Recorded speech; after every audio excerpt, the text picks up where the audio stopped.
So why do we work with older LGBT people? What makes this particular population special around LGBT issues?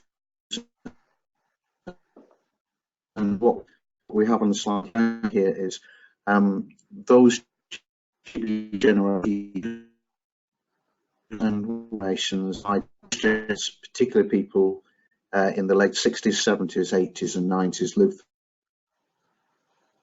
through a very hostile climate. Social attitudes were tolerant, and many still bear when so much to the sky, because there was a lot of ones at that time are in relation to mental health, and some of them are because of the trauma that people went through times.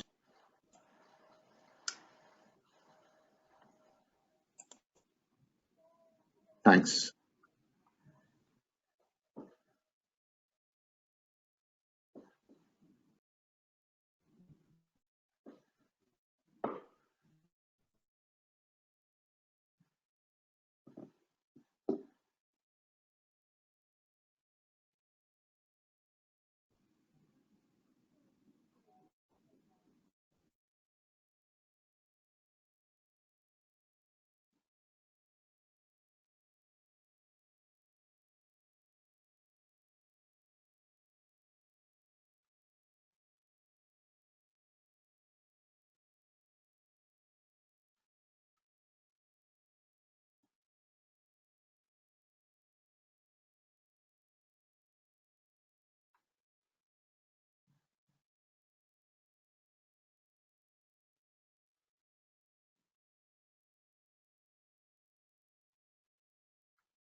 Hi, Lucy. Hi, sorry, I lost your sound completely. You ready for the next slide? Yep. You're back, lovely.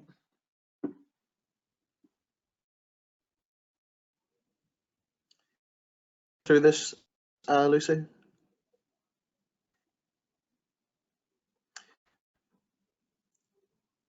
Actually, could we go back? We seem to have lost a slide. Can you hear me? Yeah. A bit further back. Further back. That's great. Thanks. Okay, these are 3 quotes from older people that we work with.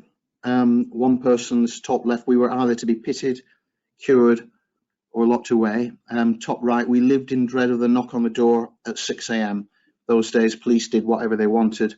Nobody complained. Just to give you an example of that, I was in one of our coffee mornings that we run in central London. This is a couple of months ago. And a guy came in clearly quite agitated, and he got himself a coffee and sat down. And at some stage I went over and just spoke to him to try to get a sense of what was going on. And he had had the knock on the door that morning. Somebody had knocked on his door at not 6 a.m, but at a time he wasn't expecting, 8 o'clock or something, very, very loudly. And it took him right back to the days when police could literally burst through a door, a bit like they do with drug busts these days, early in the morning. And if they caught, in this case, 2 men in bed together, they could be arrested. And this guy, who's now, I guess, I don't know, probably late 80s, the sound of that harsh knocking on his door when he wasn't expecting it in the morning took him back to the fear and the paranoia that he had when he was in a relationship with somebody at a time when to be a gay man was illegal, was against the law. And then there's a bottom quote at the bottom of the page: I was referred for treatment and against my will given really horrendous medications. So the involvement of the medical establishment in early versions of gay curers, LGBT curing. Can we move on, Lucy?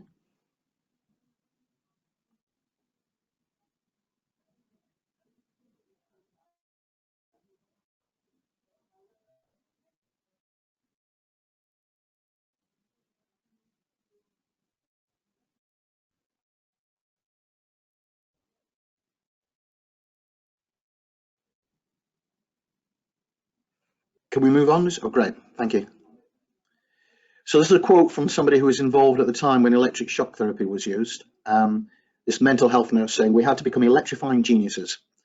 Person sat at the table with equipment and a lever they had to pull to avoid electric shocks they received when they're shown pictures of pretty men.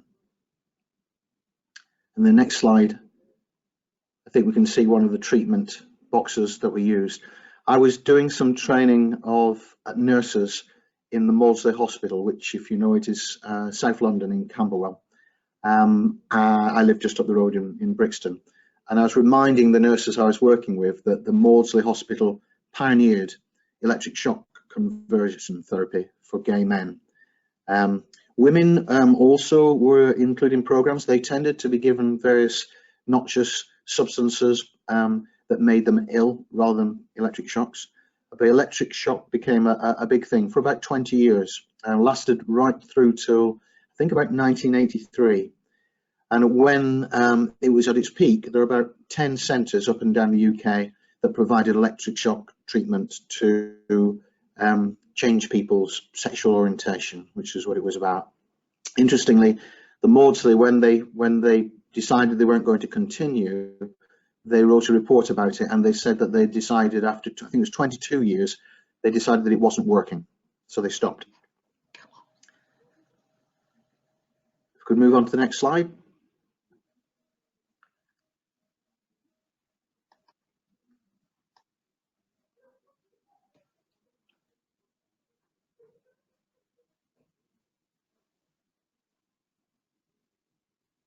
So the other factor was that going back to the knock at the door.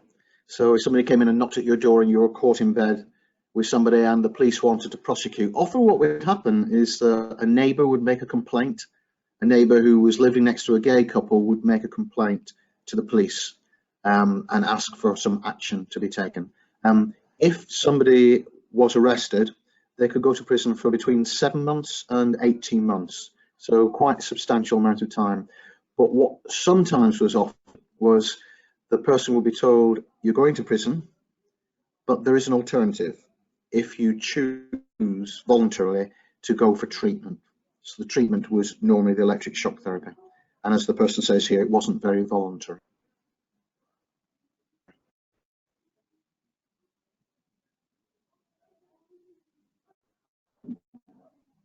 If we could move on, please.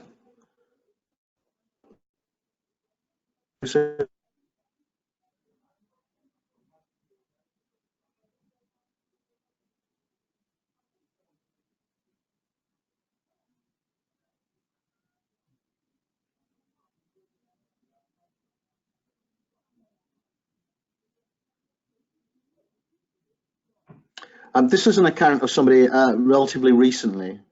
This is about 15 years ago. Someone talking about going to prison for the first time, but making the point that going to prison was different being a gay man. This person says they weren't sure how to deal with that inside. Do I hide the fact and reduce the risk of bullying and intimidation, violence, even rape, which was my biggest fear, or be open about it and confront issues head on? And this person says, I decided to keep myself to myself and just get on with my sentence. However, after being moved to a prison closer to home, my story got out. There was local press coverage. It seemed everybody in the prison knew of me and they all knew I was gay.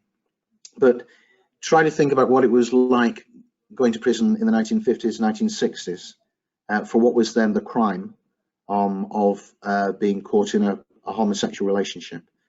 The situation was much, much more scary and traumatic for people. And people remember this. The older generation that we work with do remember this. If they weren't having problems with the police themselves, they would know people who did. And they carry with them still a fear and anxiety around, I would say, almost anybody in uniform, but certainly police. Thanks, Lucy. And just an example of press coverage. Press coverage at the time also was very much about naming and shaming. So if you had any kind of celebrity, and this is obviously the Daily Mirror, so this was somebody who was in the news, had some station at the time, some status, but also local press would routinely print stories of people who were arrested for being gay. It wouldn't be front page probably, it would probably be second or third page. But what that meant is that this generation of people, if they were caught as being gay, they were very much shamed and they had to leave their local communities. It accounts for part of the reason of migration to some of the bigger cities where people could be more anonymous. Thanks, Lucy.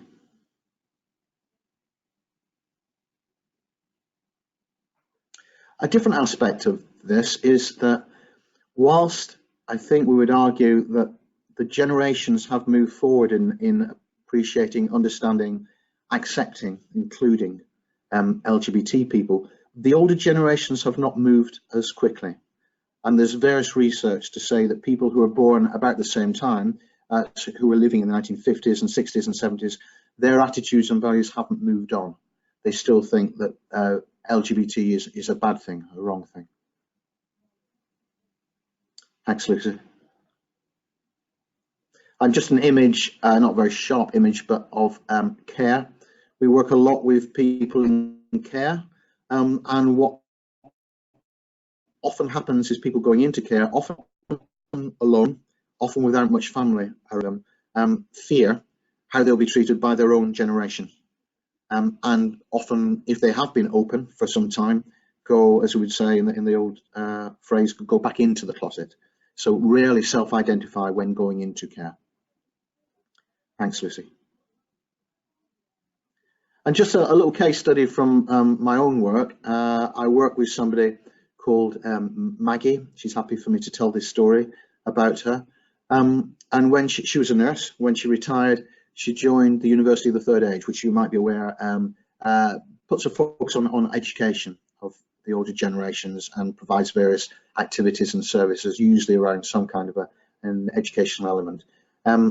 Maggie was surprised when she joined the University of the Third Age that there didn't seem to be any references in literature and information about LGBT, and she wanted to make a change. So she contacted the person who was in charge of their magazine, and she suggested they do a feature around LGBT people. And in the end of the day, what happened was it was Maggie who was featured. So there was a feature about her joining the University of the Third Age, and just talking about her enjoyment of the services and facilities and the education courses that she was involved with.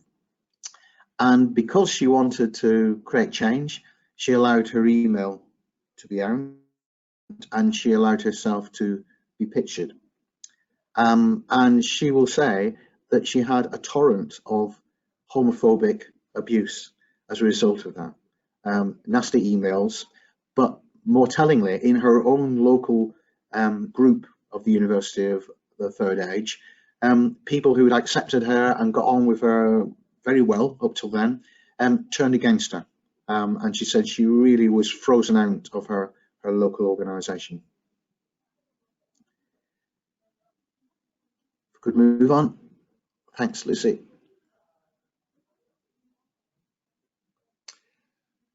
And that's Maggie in the middle, just out of interest. Maggie does a lot of voluntary work around LGBT issues and also works quite a lot with Opening Doors London. Just to be positive about this, if we could move on to the next slide. I was Googling Maggie recently in putting together these slides, and there's a quote underneath which comes from a recent U3A website where it talks about, if we just go back to that previous quote, if that's okay, Lucy, where it talks about a new LGBT group which has been formed as a result of Maggie putting a call out and saying something needs to be done.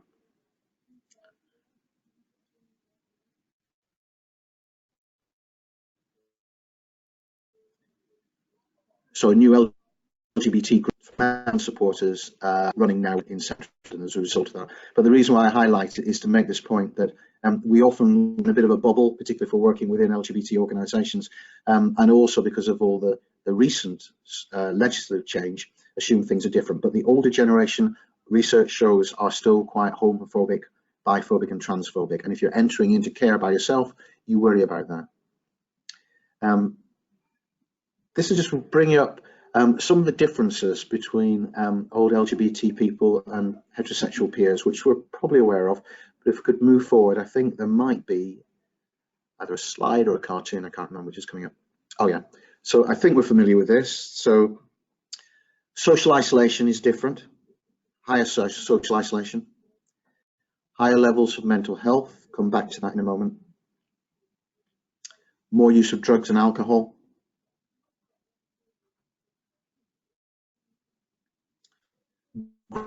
greater anxiety about safety and security of the older generations of LGBT, and finally, I think there's a reminder about less confidence in services. Thanks. Just to pick up a couple of things from this, if we move on to the next slide. If you'll indulge me here, this is my partner, James. James is just 65. I'm approaching 60. We're probably at the cusp of the generations that we work with at Opening Doors, but we're approaching our older ages. This is a picture taken at our Silver Partnership, and I always say it looks like James is trying to decide as to whether he wants to go ahead with the ceremony. I didn't notice the picture taken at the time, but we fit the demographic exactly. So like most older, particularly gay men, most older gay men don't have children, so they don't have grandchildren, and they tend to be estranged from their families. There tends to be there has been a falling out. So in trying to think, in James's case, James was in a relationship with a woman and was married to a woman for a number of years. And when he ended that relationship and started to live a life as a gay man, his family completely blocked him, and he's not been able to rebuild relationships with his family. So he has no family contact whatsoever. I grew up in care, but eventually I had a stable foster family for about 15 years. But that ended when my brother got married, my foster brother got married, and he wouldn't invite James to the wedding. He actually said at the time, if I remember the phrase, if we came together, it would take the spotlight away from his bride, which is quite a quaint, old-fashioned phrase. James at the time said she couldn't be up to much, he said. But just to make the point that we fit the demographic, we don't have children, we are estranged from family. And so what will happen over time, like other older LGBT people, but particularly gay men, is one will become the other's carer when one of us gets ill, and eventually one person will die, and then the person will be left alone. So the profile is very much, most of the older LGBT people who work with, particularly gay men, are single. And that means they are contemplating going forward on their own without family support to check in on them. If we could move on to the next slide.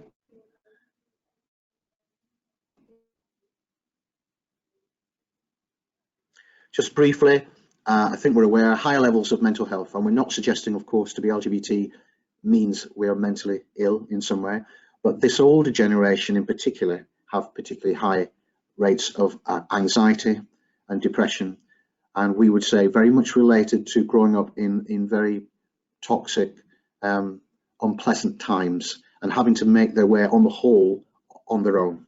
And so clearly over time, if you have that pressure, and it's not just a one-off incident, it's incident after incident, year after year, decade after decade, it's bound to have an exacerbation on mental health and create poorer mental health. We'll move on.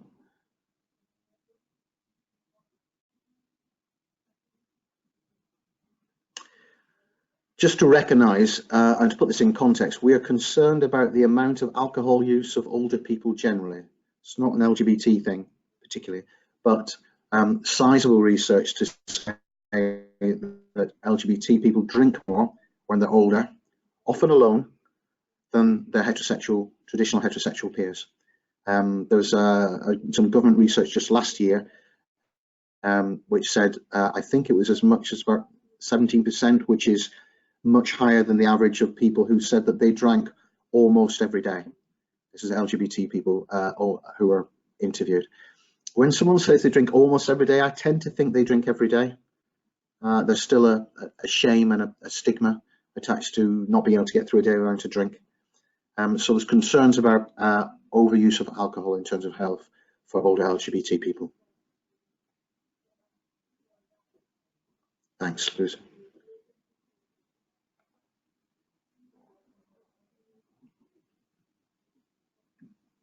And much higher concerns about safety and security. I mean, clearly, safety and security is an issue for everybody, and it's an issue for LGBT people. There have been 2 incidents this year, 2 women and 2 men who were attacked purely, it seems, for being lesbian and gay.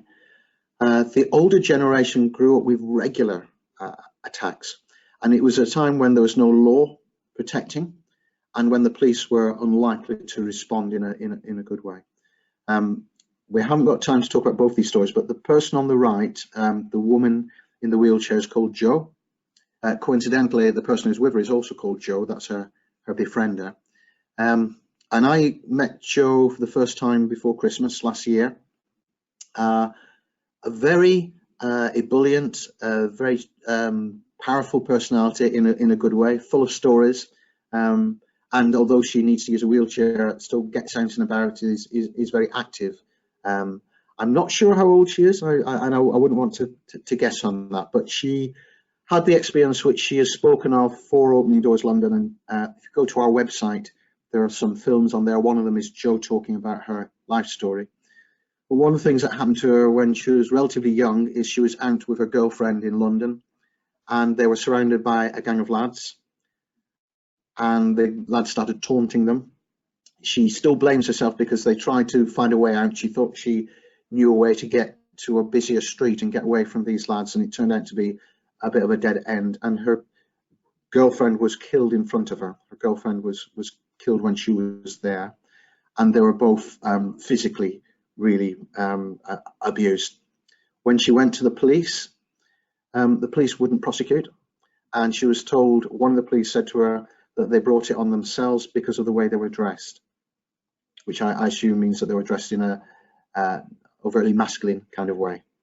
So you speak to Jo, you meet Jo, and I've met her a couple of times since, and she's very much life and soul of the party. But I would assume there must have been trauma associated with that kind of event happening when she was a young woman and trying to build her life. Thanks, Lucy.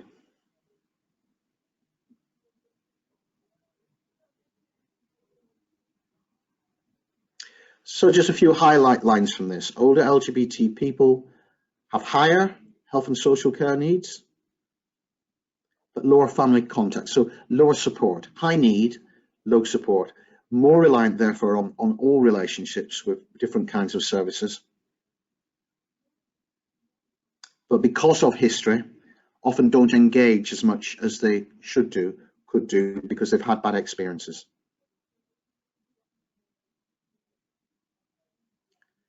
And services don't tailor their own service to the needs of older people and older LGBT people.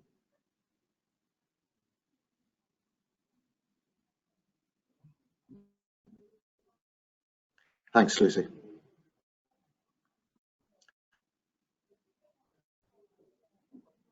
So let's think of some of the barriers to engaging with older LGBT people.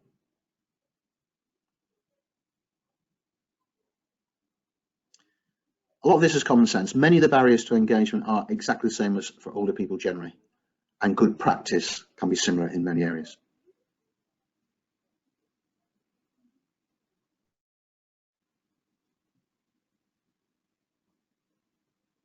There needs to be a willingness to consult with older people, and also a readiness to change how we deliver services at the moment.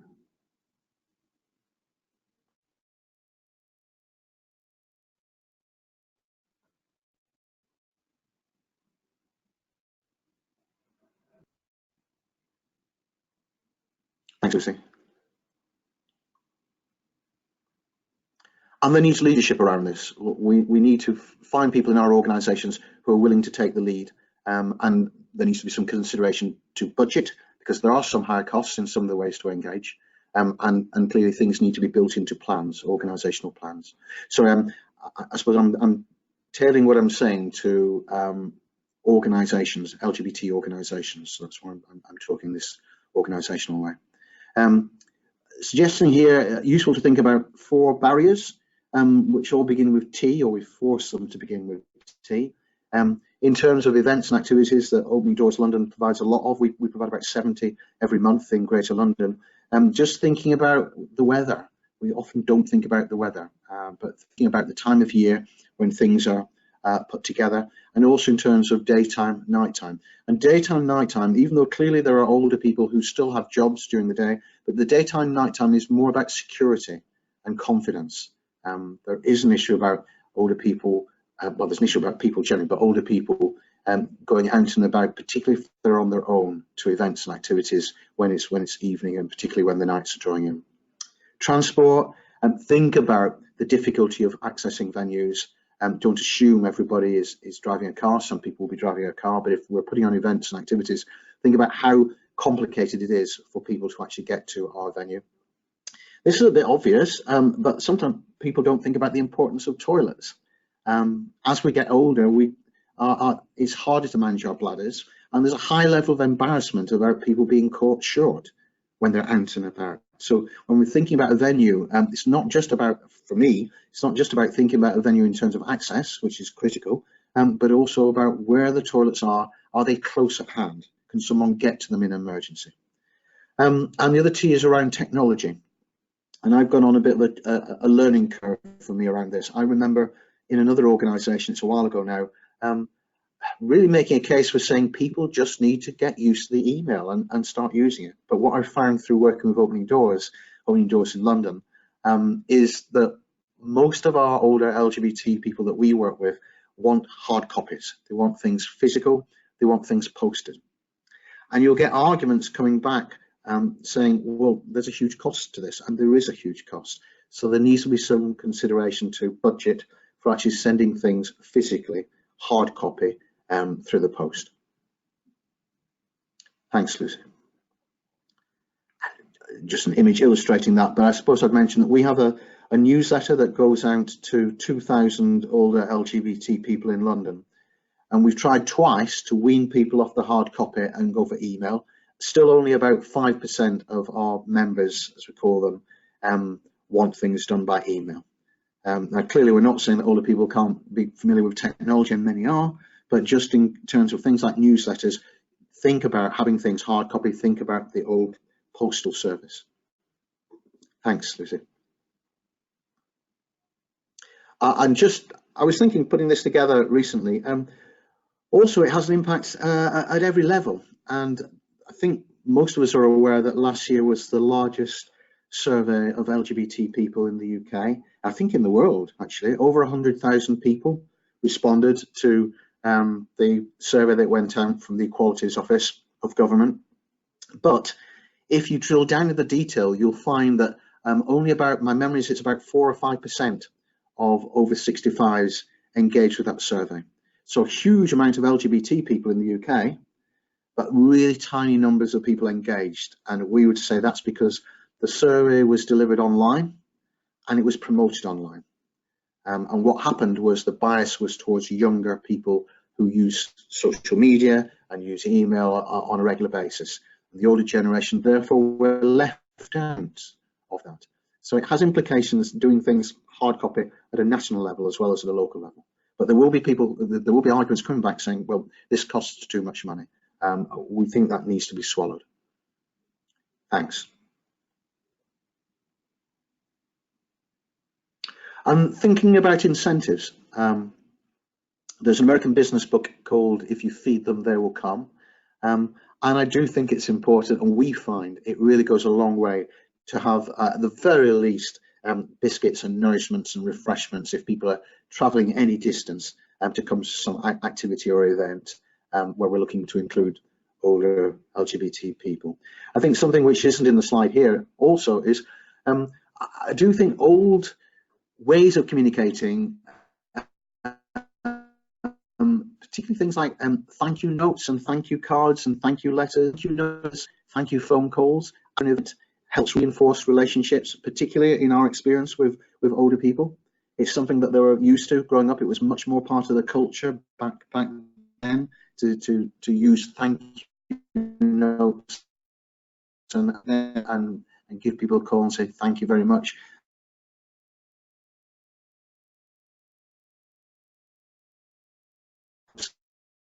And it's just a habit that we've grown out of.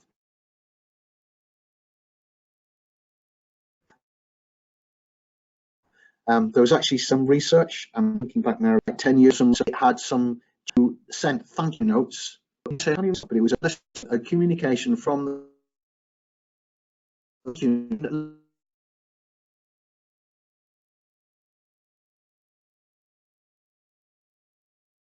the GPs a day or two after they'd had their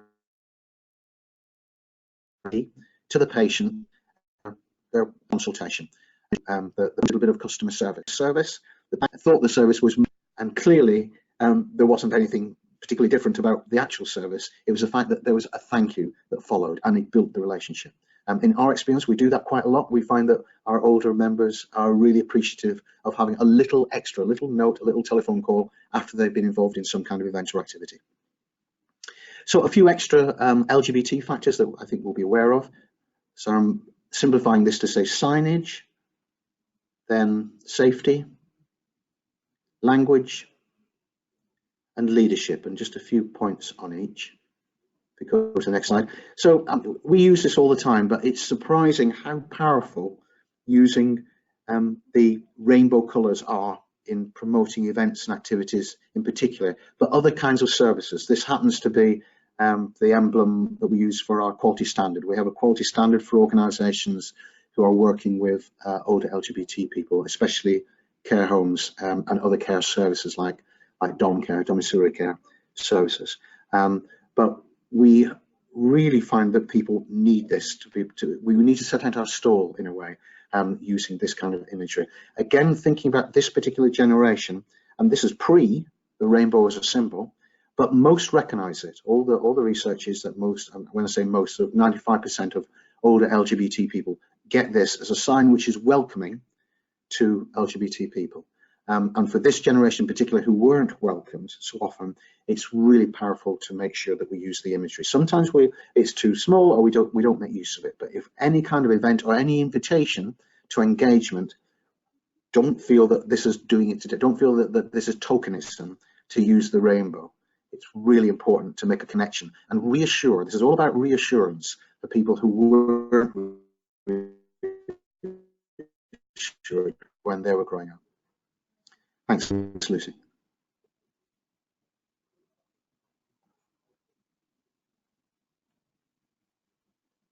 And I referenced safety and security earlier in terms of Joe's story, but just thinking ahead, imagine what we're like when we get older and our bodies are less robust. We don't feel able to fight back. We physically can't fight back.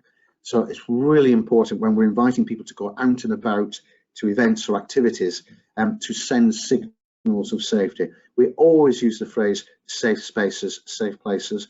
I always say to the team I work with, whenever they're introducing any kind of an event or activity, however small, to make some clear reference at the beginning of the event to we're going to make sure everybody is safe here. Yeah? It may not be as important to some younger generations, but the generations who, I'll just give you a recent example, no, I won't use it coming up, but somebody's talking to me about being beaten up on a regular basis in the place that they live and staying in their home. We work with some people, particularly in the befriending service, who don't leave their flats except to go out for provisions and get food and basics and come back into the flats because they still don't feel safe in their local neighbourhood. And that might be because the local neighbourhood isn't safe, and there are some unsafe areas in London, clearly, but it equally might just be an over worry about the situation, but because of real lived experience when they were growing up in the 1950s, 1960s, 1970s. So make sure people are aware that anything that they're going to, it's going to be a safe space. And I would always over reference it rather than under reference it. Clearly, that means we've got to make sure our spaces are safe and that there are people who feel comfortable and confident to challenge any kind of low-level bullying and harassment that goes on. Thanks.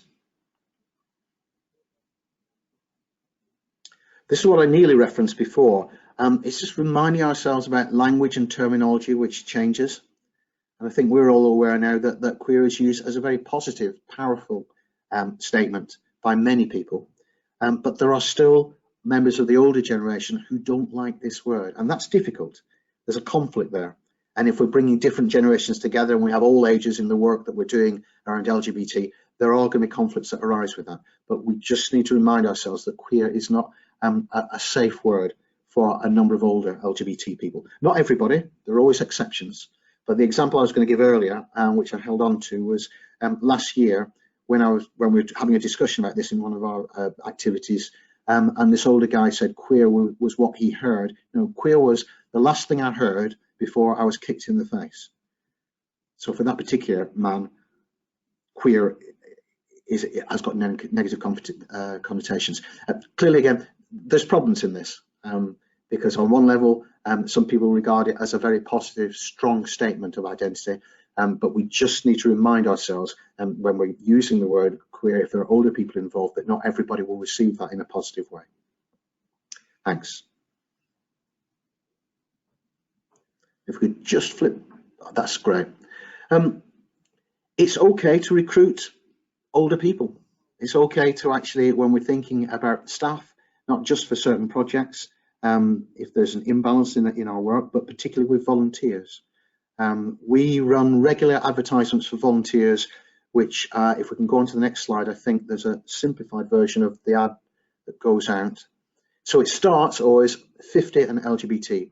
Sometimes we say 50 LGBT and BAME, or 50 LGBT and bisexual, or 50 LGBT and trans.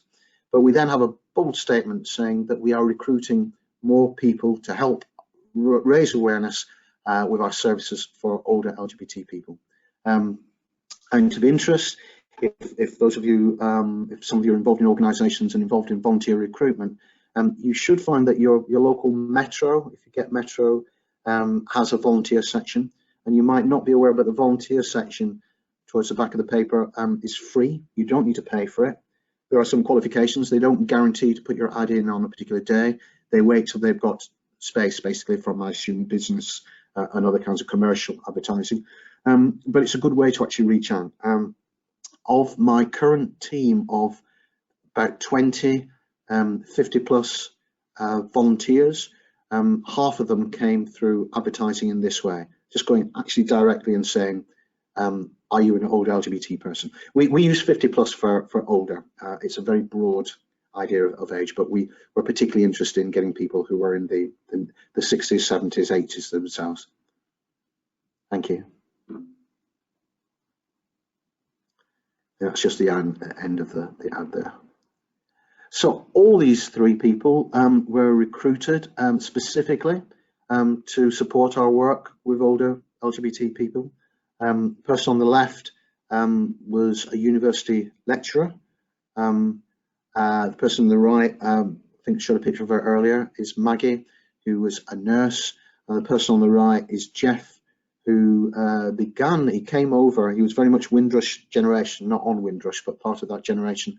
And he trained as a nurse in the UK and then retrained as a cardiac manager and was in a management role towards the end. But all three, when the reason I'm mentioning is each of them said in different ways that it was because we were actively going out and saying we want older people to be involved in our work, that's the thing that got them to volunteer with us rather than with some other organisations and presumably other LGBT organisations. So it does work.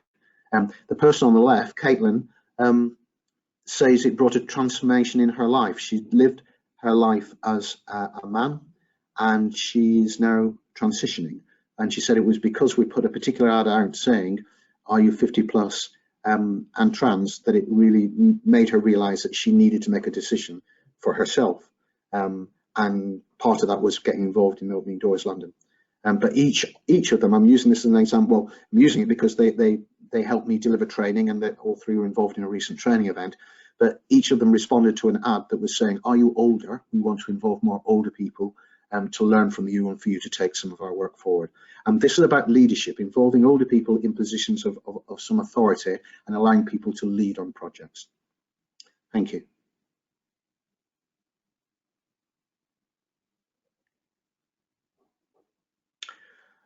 I was looking for an image to try to communicate that I think that the glue that really holds this piece of work together around inclusion of older LGBT people is making connections and creating our own projects, LGBT related projects that are intergenerational in different ways.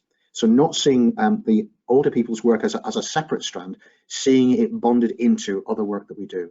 And I think I'd give a few examples on this slide.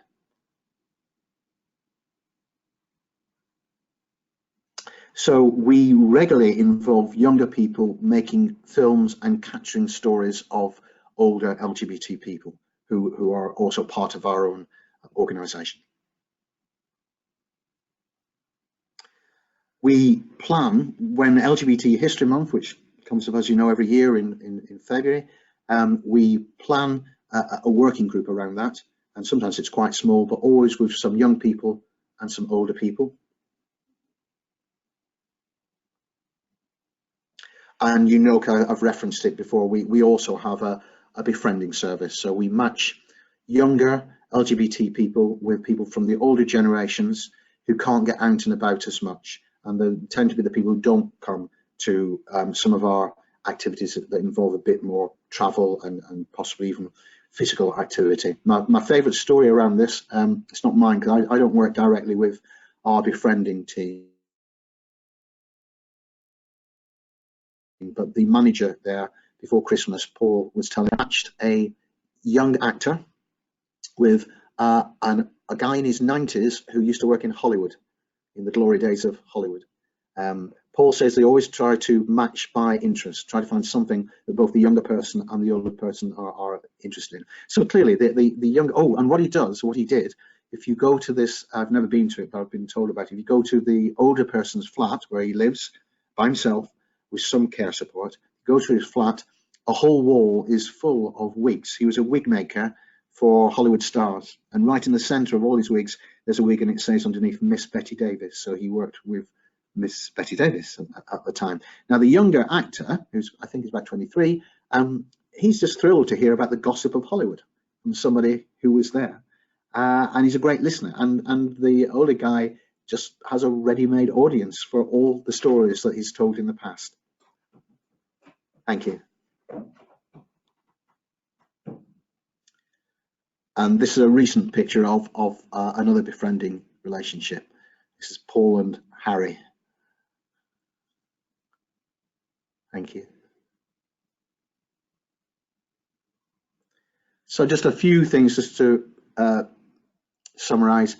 We need to customize what we're doing to think about what it's like to be age 70, age 80, age 90, not being able to walk as far, not being able to get up the steps as much, needing the toilet more, practical things like that. So take account of the general aging process. Think about public transport. Think about how long we're wanting people to be together. Clearly, if people want to stay long and they're up for it, that's great. But think about the length of time, because sometimes you see people getting tired and they often don't feel that they should be leaving early. Technology we've mentioned about. Just for the older generation to connect, I'm afraid we need to be doing things hard copy still, even though that might be irritating and might cost some money. Thanks. And we've mentioned the use of rainbow imagery, which we use anyway. I'm just suggesting it's even more important for the older generation and our messaging around safety.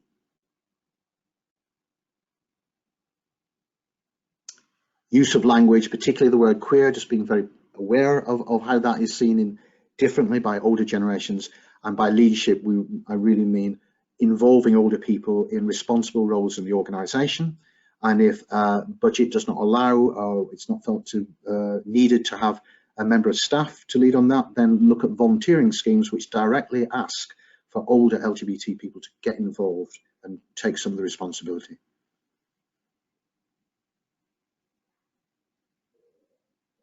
Finally, a couple of points, broad points.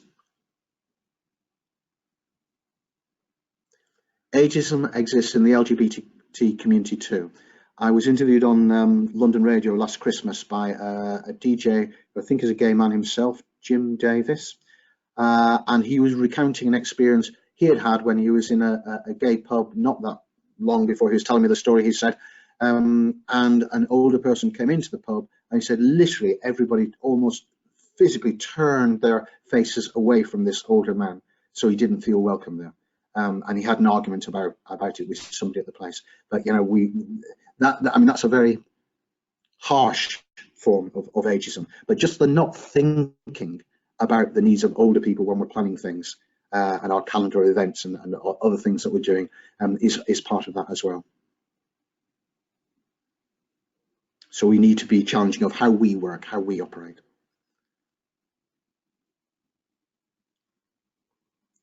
Thanks. And this is something which I've learned from being involved in Opening Doors. I joined Opening Doors only a couple of years ago to initially develop their training and then to develop what is now the UK's quality standard about older LGBT people. So I do a fair bit of training. I don't always deliver it myself, but I've done a fair bit.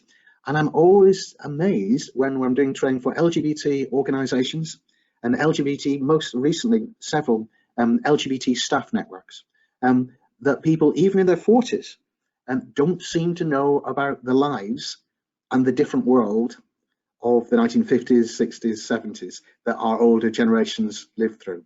And in some ways it's good, because when we do our training and we get very positive evaluations, often people really say, you know, my eyes are opened, or whatever the phrase is, that people are excited to hear about what it was like to grow up in the 1950s, 60s, 70s, 80s, and things like electric shock treatment and things like that. But there really is a lack of knowledge, even within our organisations, and I think we need to do something about that. I think a final slide or two.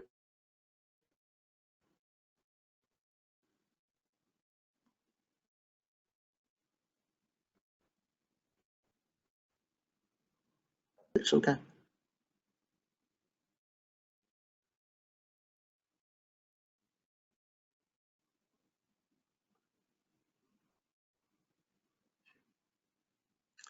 So I'm sure we do pay attention to History Month, but I think we should embed it in our calendars a lot stronger than we do, and involve older LGBT people in the planning of those History Months, and getting involved in various activities. I'm sure we do that, but it's still on my radar, because so regularly I'm working with younger LGBT people who don't have a sense of what the lives of this older generation was like. So I think it's two ways, and I think we need to be doing the educational work and the awareness raising work with our own communities, as well as the intergenerational work.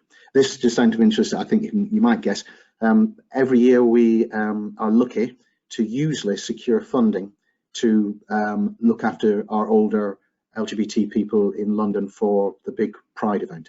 Pride, if you think about it, is quite stressful, it's quite busy, quite noisy, and it might not always be pleasant if you're going particularly by yourself into a crowded environment.